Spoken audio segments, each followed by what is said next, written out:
ពីពេលនេះរឿងគ្រប់យ៉ាងត្រូវបានបញ្ចប់ចង់ខឹងឬស្អប់សូមអូនបន្តមកណាមិនចង់ឆ្ងាយពីគ្នាតែយើងគ្មានវាសនាបងដឹងថាស្នេហាមិនអាចគង់វង្សបងត្រៀមរួចហើយត្រៀមចម្លើយតែត្រូវដបអូនបងមិនអាចសងក្តីស្នេហ៍ដែលខំមើលថែបើអូនជាបងទើបអូនដឹងថាបងស្មោះគ្មានចិត្តព្រួលប្រែវេលាស្នេហ៍អ្នកបងវ៉ែចិត្តយើងទាំងពីរទឹកភ្លៀងរយានដំណក់ដែលស្រក់មកលើផែនដីប្រាប់អត់ខណីថាបងស្រឡាញ់អូនខ្លាំងបញ្ចំក្តីស្នេហ៍ប៉ុន្តែពេលនេះបងត្រូវចោទចាញ់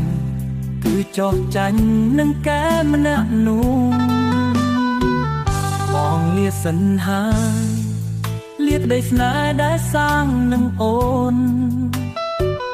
បងសុំដកខ្លួនសូមអូនរស់ឲ្យបានសុខណា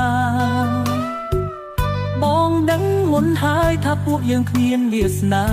បន្ទំបែកណាក៏យើងនៅតែបែកគ្នា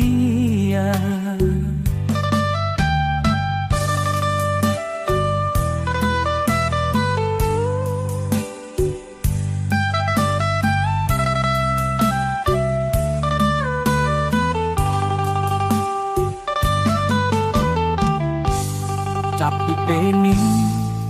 រឿងគ្រប់យ៉ាងត្រូវបានបញ្ចប់ចង់ខំឬស្អប់សូមអូនបន្តមកណា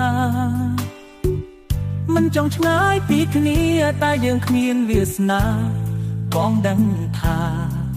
ស្នេហាមិនអាចគង់វង្សបងត្រៀមរួចហើយត្រៀមចម្លើយតែត្រូវដបអូនបងមិនអាចសងក្តីស្នេហ៍ដែលខំមើលថែ